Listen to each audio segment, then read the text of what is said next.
చాలామంది క్రిస్టియన్స్ మీద యేసుక్రీస్తు దేవుడు కాదని డిబేట్లు చేశారు. హిందువులు కానీ ముస్లిమ్స్ కానీ చాలామంది చేశారు. నేనేమంటున్నా అంటే అంత దూరం ఎందుకు వెళ్తా ఉన్నారు? నేను ఒకటి చదివి వినిపిస్తాను, చూడండి. లూకాసు వార్త 24వ అధ్యాయం 44వ వచనం నుంచి. ఇది సందర్భం ఏంటంటే యేసుక్రీస్తు చనిపోయి తిరిగి లేచిన తర్వాత శిష్యులకు కనపడినప్పుడు ఈ సందర్భము. అంతటా ఆయన మోషే ధర్మశాస్త్రంలోను ప్రవక్తల గ్రంథంలోను కీర్తనలలోను నన్ను గురించి వ్రాయబడినవన్నీ నెరవేరవలనని నేను మీ యొద్ద ఉండినప్పుడు మీతో చెప్పిన మాటలు నెరవేరినవని వారితో చెప్పాను. అప్పుడు వారు లేఖనములు గ్రహించినట్లుగా ఆయన వారి మనస్సు తెరిచి, క్రీస్తు శ్రమపడి 3వ దినమున మృతులలో నుండి లేచుననియో, యెరూషలేము మొదలుకొని సమస్త జనములలో ఆయన పేరిట మారు మనసును పాప క్షమాపణయు ప్రకటింపబడిననియు వ్రాయబడి ఉన్నది. All things are fulfilled. ఎక్కడున్నాయో ఒకసారి చూపించండి నాకు.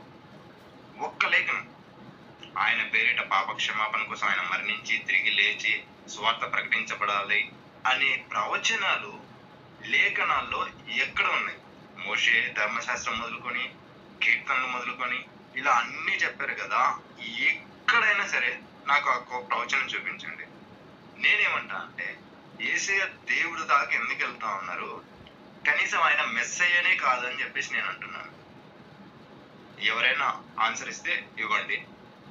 ఆయన మెస్సయ్యనే కాదు, ఏ ప్రవచనాలు ఆయన నెరవేర్చలేదు. ఈ ప్రవచనం ఎక్కడుందో ఒకటి చూపించండి నాకు చాలు.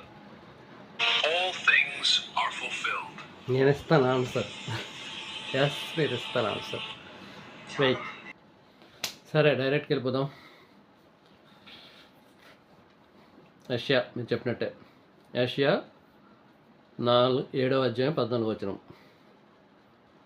కాబట్టి ప్రభువు తానే ఒక సూచన మీకు చూపెను, ఆలకించుడి. కన్యక గర్భవతే కుమారునికని అతనికి ఇమ్మాలి అని పేరు పెట్టెను. దీనికి ముందు ఇంకోటి చూడండి. లూకాసు వార్తలో 24:44 కోట్ చేశాడు కదా ఆయన. అంతటా ఆయన మోషే ధర్మశాస్త్రంలోను ప్రవక్తల గ్రంథంలోను కీర్తనలోను నన్ను గూర్చి వ్రాయబడి ఉన్నవనియు నెరవేరినని నేను మీ యొద్ద ఉండినప్పుడు మీతో చెప్పిన మాటలు నెరవేరినవని వారితో చెప్పాను. ఇదే కదా నీ డౌటు? ఆ డౌట్కి ఇప్పుడు చదివాను కదా. అన్నీ చెప్పలేను కానీ ఒకటి చెప్తాను. అన్నీ చెప్పగలను, అన్ని గ్రంథాల్లో ఎక్కడెక్కడ ఉన్నాయో అన్నీ నేను చెప్తాను. కానీ ఇప్పుడు మన షార్ట్ వీడియోస్ కదా, ఇవి కౌంటర్ వీడియోస్ కదా. సో ఇదొకటి చెప్తాను. ఇప్పుడు ముందు చదివేసాను మీకు అదే మళ్ళీ చదువుతాను, టైం వేస్ట్. అదే కన్య గర్భవతి కుమారుని కన్యని ముందు చదివాను కదా, ఇంక మళ్ళీ చదవను కదా. నెక్స్ట్ దానికి జతపక్షి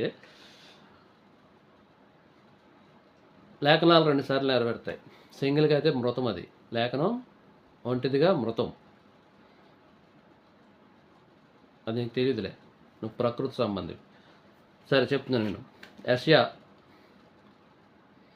మాథ్యూ 1:23. ప్రభువు తన ప్రవక్త ద్వారా పలికిన మాట నెరవేరినట్లు ఇదంతయు జరిగిను. ఇమ్మానుయేలు అనే పేరునకు భాషాంతరమున దేవుడు మనకు తోడైన అర్థము.